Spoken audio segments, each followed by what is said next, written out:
Hello everyone, thank you for watching KETK Plus. I'm your host Tristan Van Beem, and today we will be discussing the Texas Resilient Landscapes Initiative that is offering $3.2 million in reforestation funding across the state. Joining me today is Erin Davis, who is the program coordinator for Texas Resilient Landscapes. Erin, how are you doing today?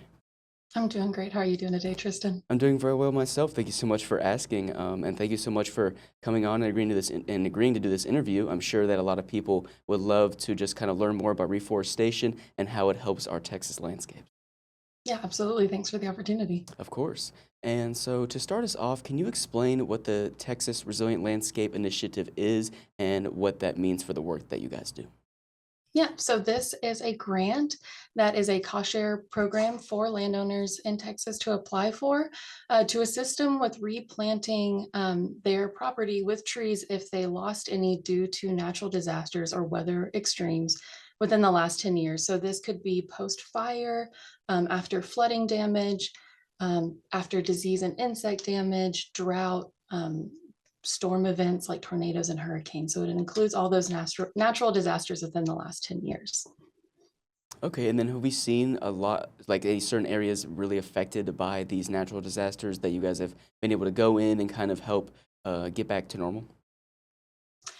So, I mean, yeah, that's the goal of this program. We're hoping to do more and have an opportunity for landowners to do more of that work on their property. We have seen disasters statewide over the last 10 years, a lot of drought in some areas, fire damage in others, hurricanes on the coast. And so there's really an opportunity statewide here for landowners to restore their property with this program. Okay, and then speaking of those restoring efforts, what reforestation practices are funded specifically through the initiative? Do you guys plant more trees? Do you kind of help bring some new soil in there to help it out? What does that look like? So it's a reimbursement program, and there's a total of 6 practices. 3 of those are planting practices, and one of those has to be included as part of the project. And so those different practices for planting are planting bare root or containerized seedlings, planting in the riparian areas, so along your creeks and rivers to create a band of trees to help filtrate the water. And that's with live cutting. So you can actually take some riparian tree species, cut them from the branches and propagate them in those areas. And then also just through direct seeding. So with like acorns and seeds from trees, planting that way.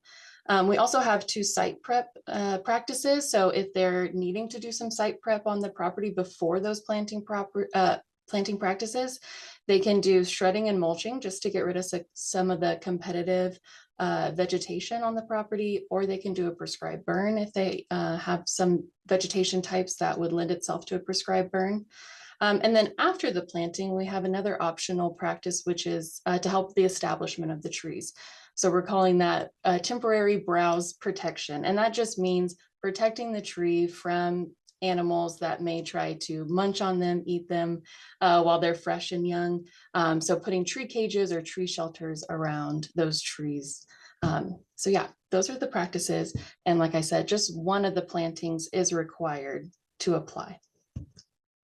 All right, and then you mentioned that there are damages that have been caused to certain areas on these landscapes that need reforestation. So how do you guys determine which landscapes actually qualify for the reforestation services that you guys provide? Yeah, and just to clarify, this is the landowner, contracting or doing the reforestation themselves and then us reimbursing them.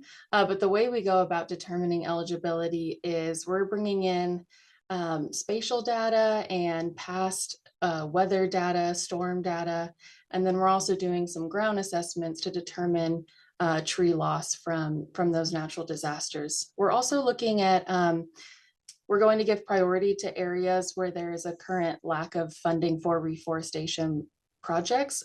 So that's going to be more central in West Texas, having that priority. And then also looking at disaster declared counties as part of that eligibility as well. And then how much funding can these woodland owners receive if they do qualify? Yes, so the practices have to be on 10 to 150 acres per application cycle. So keep that in mind, and they can be awarded up to $80,000 per year. Ooh, that's a lot of money right there. I'm Yes, sure a lot yeah. can get done with that amount of money. Yes, absolutely. Okay, and then are there any specific examples that you could give me of some of the reforestation efforts that you guys have done? So we work a lot. We give a lot of technical guidance. Our foresters in the field and our woodland ecologists, they're out there working with private landowners, giving them advice on how to do that restoration work, do those plantings both in rural areas and in urban areas. And so since we are a privately owned state, a lot of our work is working with those private landowners, giving them the tools and resources so that they can do those practices and apply that to their land. Okay, and then for the viewers at home who want to learn more about Texas Resilient Landscapes, where can they go to find out more information?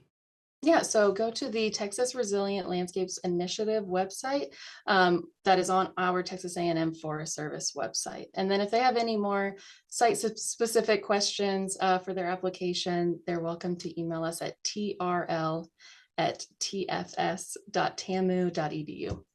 Awesome. Well, thank you so much, A Erin, lot of for letters. all the letters are in there. Well, thank you so much, Yep. Erin, for joining me on this interview today. I really appreciate your time, and thank you so much for all the information that you've been able to give us. Yeah, thanks for the opportunity to share the work that we do. Of course.